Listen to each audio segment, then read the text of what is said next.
Hey vlog. So it's Saturday the 17th of September. It's about 11:05 a.m. I'm here at the Radisson Hotel in Warwick attending the annual National Federation for Blind Rhode Island conference. It started at 9. I got here left at 8 though because there was coffee and mingling. I'm in the middle of a speech right now, but and we're also running a little bit late, but yeah, things happen. But that's what's going on right now, and I will keep you all posted. Hey vlog, I'm back. It is now 12:15. We're running behind. Lunch is just being done now. It's supposed to be been started at like 11:40 to 12:30. But life. Maybe I'll take this time to maybe a minute show you the venue. Like I said, it's at the Radisson. Let me show you the room we're in, and then I'll keep you posted after lunch. Last minute update. We just found out that the lieutenant governor is gonna be giving a last minute speech here. So hopefully I'll be able to record that for you. I'm gonna record some of this for you. Good afternoon. It's truly an honor for me to be here. I have to say I'm thrilled to be with you today. When Christopher first invited me, I was shocked actually that the slogan they had it that said that in the invitation that said live the life you want. That was key to me when I read that. So that's so simple and definitely describes our goal in government. We seek to make the state of Rhode Island, that is more accessible, where every person, no matter what circumstances, should be able to pursue the life they want to live. And to make that possible, we have to create support systems that recognize the wide range of needs that Rhode Islanders have. Accessibility issues are inherently equity issues, and every type of inclusion is interconnected. I have fought my whole career to expand inclusivity and accessibility in government, and I want to continue even higher. I'm looking forward to speaking and learning with all of you about how we can do even better to make sure that Rhode Island is a state that is accessible and inclusive for everyone. I'm honored to be here with you, and I'm grateful that I was invited. And I also brought with me, on behalf of my office, I have a citation to formally recognize the National Federation of the Blind of Rhode Island on the occasion of your 52nd anniversary annual state convention. And I want to thank you for your exemplary leadership and advocacy to advance equity, security, and opportunity for blind Rhode Islanders. I wish you success and your continued work. And I would love to give this, Chris, will you come? Thank you. Thank you for the work.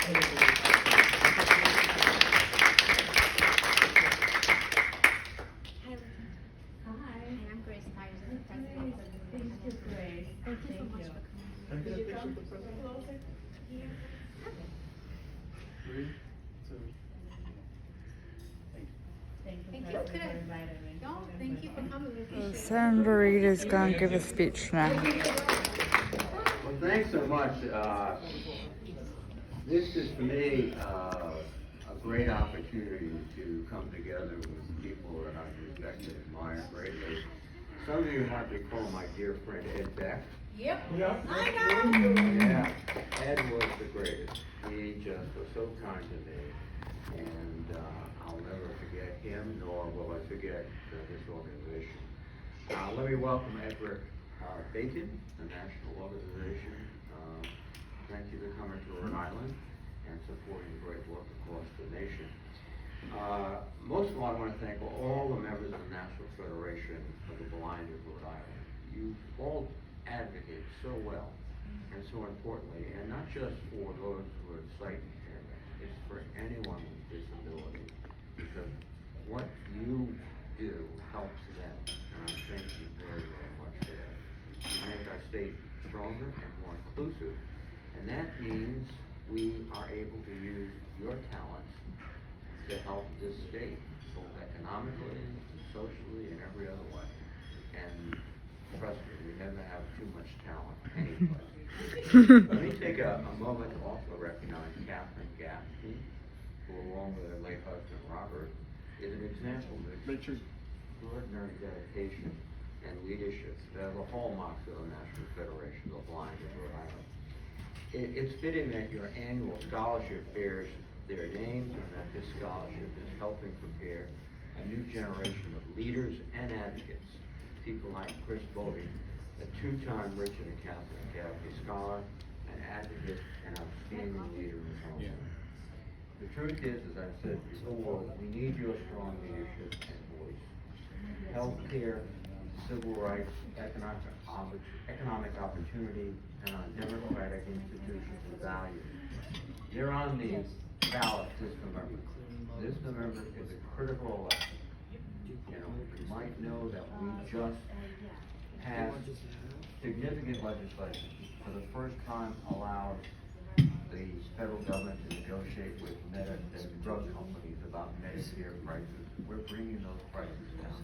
In 2023, there's going to be a $2,000 cap on out-of-pocket expenses for seniors. We've reduced the price of Medicare recipients of insulin to $35. That's the maximum price per month. And we're going to do more if we still go out to the Senate. So making your voices clear now, advancing your goal to expand technology, to ensure that new technologies in our increasing digital age are accessible to you and the world. To secure economic and educational opportunities is just critical. I just again want to thank you for the great fight for the rights, not just the blind community in Rhode Island, but for so many people in Rhode Island that have benefited from what you've done. I wish you a very successful convention, and I look forward to continuing our work together, and I want to thank you very much. Have fun, okay? I'm going to turn it back over to Grace. See you in February. All right. That's a promise. You're coming down in February now, right? I'll be there. Make sure Okay, more than I'll us. be there too. I don't think I've missed one yet. So, otherwise, you'll beat the heck out of me. Okay. Thanks, Grace. Thank you so I have much. another guest speaker from the state. I'll show you in a moment. He has been a supporter of our priorities. He's also a co-sponsor on Access Technology Affordability Act. We thank you. And he's co-sponsored other bills in the past of ours that we've asked him, and he's always made time to see us. When we come to DC, we do appreciate that. Not funny, but a little anecdote. One year, he actually let us in and watch him do a speech in one of his Judiciary Committee assignments. Anyway, ladies and gentlemen, Congressman David Cicilline. Thank you very much. Good afternoon, and thank you for that nice introduction. It's really an honor to be here with all of you at the Rhode Island affiliate of the National Federation of the Blind during our annual convention. And I want to begin by recognizing Grace Spires for her incredible advocacy as president of NFB of Rhode Island, and also to congratulate her on her recent election to the NFB National Board of Directors. Oh, great! Significant. And I know you just heard from Senator Reed, and I think you're hearing from the governor. Did you already, or you're going to? A video, virtual video. Okay. But I particularly also want to acknowledge Chris Bove, who's really has been an important. I can't even really call him an intern because he's actually more than that. He's like the lead intern in my office.